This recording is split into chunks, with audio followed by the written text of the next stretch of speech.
I hadn't been to a dentist in over 20 years. I had 2 front teeth that I was afraid to bite into anything. I hadn't had an apple in years. I had to chew on the side of my mouth. It was embarrassing. I wouldn't smile. I've been to 2 other dentists in town and literally walked out of one in the middle of the appointment just because of the way they treated me and the way they made me feel. I came here totally believing I wasn't going to like it.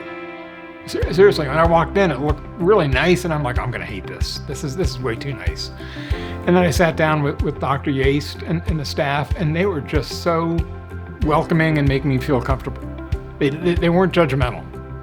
It's the simple things, being able to smile, being able to eat any food that you want. It raises your level of confidence. It makes you feel better about yourself. You feel more comfortable to go out and be in public. It's just a whole different change in your personality and your level of confidence. So it's a big change. I've been coming here for almost 12 years, and they've never judged me. They've totally made me comfortable with every step of the process, and I've put them through the ringer because I feel like I've been that poster child for being the most fearful patient, and they've been great. I'd recommend anybody to try them out. If you're fearful of a dentist, Ballantyne Dentistry is the place to come to, in my opinion.